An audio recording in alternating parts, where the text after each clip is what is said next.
Hey friends, welcome back to my channel. कैसे हैं आप सब? I hope you all are doing great. So friends, आप लोगों को पता होगा कि टीआरई 3 का जो एग्ज़ाम है वो पोस्टपोन हो गया है।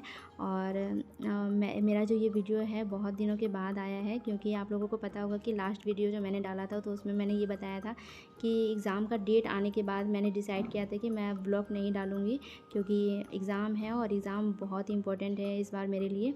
इसीलिए मैं नहीं डाल रही थी। लेकिन आप लोगों के बहुत सारे कमेंट्स आ रहे थे कि मैं छोटा ही ब्लॉग डालूं, लेकिन डालूं, और 2-3 दिन के अंदर 2-3 दिन में डालूं, लेकिन डालूं। इसलिए तब भी नहीं कर पा रही थी। मैंने कोशिश ज़रूर की थी करने की, लेकिन नहीं कर पा रही थी, क्योंकि है ना वीडियो तो बना लेती थी लेकिन एडिट नहीं कर पाती थी। और मेरे पास अभी है ना, मेरी जो सासू माँ हैं वो चली गई हैं गाँव, तो मुझे यहाँ पे मैं अभी यहाँ अकेले ही रह रही हूँ। मतलब मैं अपने बच्चे और हस्बैंड के साथ रह रही हूँ। तो यहाँ पे फ़ोन मेरे पास एक ही होता है, तो उसमें मुझे अभी पढ़ना होता है। जो मैंने कोर्स ले रखा है ना, वो मुझे पढ़ना होता है, तो इसीलिए फ़ोन ज़्यादा यूज़ होता है मेरी पढ़ाई के लिए। तो मैं वीडियो उसमें बनाना, एडिट करना, वो सब मैं नहीं कर पाती हूँ, इसलिए नहीं डाल रही थी। और आप लोगों को पता होगा कि एग्ज़ाम का जो अपना डेट है वो पोस्टपोन हो गया है फिर से, 20 जून तक बता रहा है। तो इसलिए ना आप लोगों को देखिए, ऐसा नहीं है कि ना किसी भी इंसान को किसी की ज़रूरत नहीं पड़ती है ना। मुझे भी आप लोगों की सपोर्ट की बहुत ज़रूरत होती है, और अगर मेरे थ्रू अगर आप लोगों को कुछ सपोर्ट मिलता है, मेरे थ्रू अगर आप लोगों की हेल्प होती है थोड़ी बहुत भी, तो ये मेरे लिए बहुत खुशी की बात है। और इसीलिए मैंने ये छोटा सा ब्लॉग लाया है। और आज मैं अपने ब्लॉग में ये बताऊंगी कि मैं कौन सा प्रैक्टिस सेट से मॉक देती हूँ और मेरे मॉक स्कोर क्या रहता है, और मैं अभी मेरी जो तैयारी है वो किस लेवल पे गई है, और मेरी जो तैयारी है वो मैं किस तरह से चल रही है। तो फ्रेंड्स, ये है ना, अभी शाम का टाइम था और मैंने कहा मैं अभी मॉक ही दे रही थी। और मैंने लिया है रुक्मणी पब्लिकेशन का, प्लेटफॉर्म का जो आता है रुक्मणी पब्लिकेशन का। आप लोगों ने अगर ले रखा हो तो बताइएगा। इस बार मैंने लिया है 9 to 10 का, ठीक है। तो इसी में मैं टेस्ट दे रही थी और अभी टेस्ट दे के आई हूँ। बस ये है कि उसमें मैंने चेक नहीं किया है कि मेरा कितना नंबर, मतलब कितना सही हुआ है कितना नहीं, ठीक है। तो लेट हो गया था, तो मैं चली गई थी सब्ज़ी लेने। सब्ज़ी लेके आने के बाद मैं खाना बनाने लग गई थी, और उसके बाद सबको खिला पिला के फिर मैं यहाँ काम करके फिर मैं जाऊँगी पढ़ने के लिए। तो अभी क्या ना, ये देखिए, टेस्ट जो अपन देते हैं ना, उसको अपन एग्ज़ाम के जो नंबर हैं उससे आप कनेक्ट नहीं कर सकते हैं। क्योंकि ये जो टेस्ट होता है ना, अगर 12 टेस्ट है, इसमें 10 टेस्ट दिया हुआ है, ठीक है। तो 10 टेस्ट में भी आप देखिएगा कि सब में अलग अलग क्वेश्चन पूछा जाता है, ठीक है। किसी में होता है कि इजी आएगा, किसी में मॉडरेट आएगा, किसी में हार्ड आ जाता है, ठीक है। तो मुझे जो अभी ये 6 का मैंने जो अभी टेस्ट दिया है ना, वो 6 नंबर था।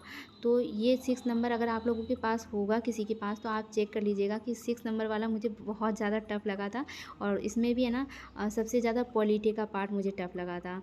और इसीलिए ना, हम इस नंबर को उससे जज नहीं कर सकते। हाँ, ये ज़रूर कहूँगी कि अगर आपको कोई कमी लग रही है कि नहीं मेरी इसमें तैयारी कम है, इजी क्वेश्चन भी आपसे सॉल्व नहीं हो रहे हैं, तो उसको आप पढ़िए, उसको पढ़ने की ज़रूरत है।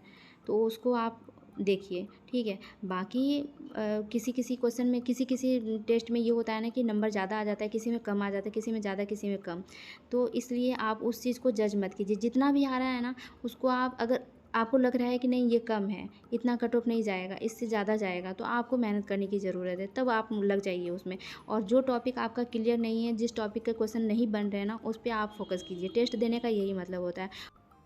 और अभी टेस्ट देना ना बहुत ज़्यादा ज़रूरी होता है, बहुत ज़्यादा ज़रूरी। इसीलिए मैं तो आप लोगों से यही कहूँगी कि जितना हो सके ना, आपने पढ़ तो बहुत कुछ लिया है, ठीक है, पढ़ हम बहुत कुछ लेते हैं, और जब उस टॉपिक को हम बार बार पढ़ते हैं ना, तो ऐसा लगता है कि हाँ हाँ, ये टॉपिक तो आता है मुझे, ये टॉपिक तो आता है मुझे। जब भी हम पढ़ने बैठते हैं ना, तो ऐसा लगता है, ठीक है। लेकिन अगर आप टेस्ट नहीं दे रहे हैं ना, तो आपकी बहुत बड़ी गलती है।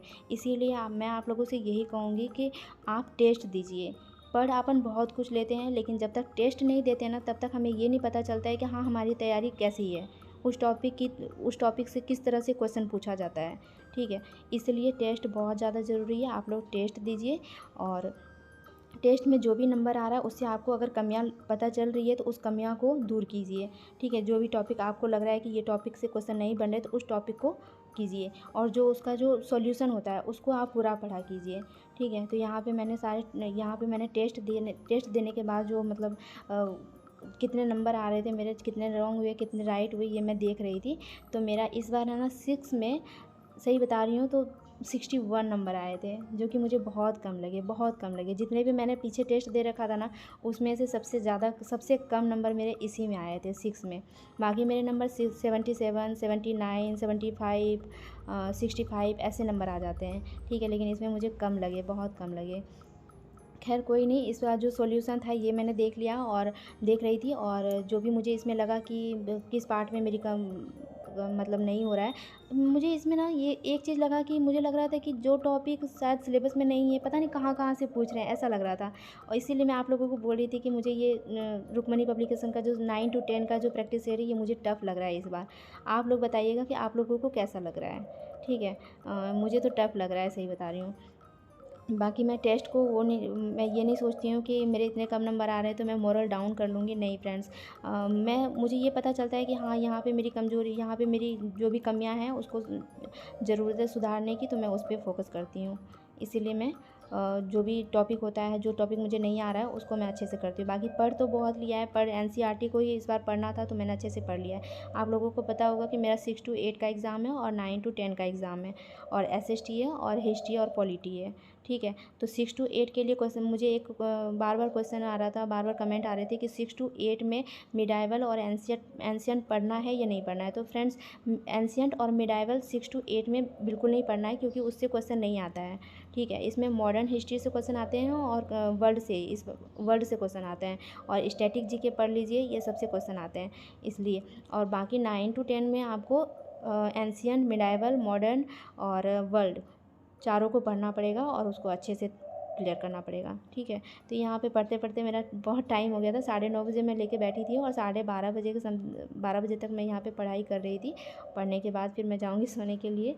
तो फ्रेंड्स, इतना ही ब्लॉग रखती हूँ आज का, और अगर आप लोगों को अच्छा लगा हो तो प्लीज़ वीडियो को लाइक कीजिएगा, और नए हैं तो चैनल को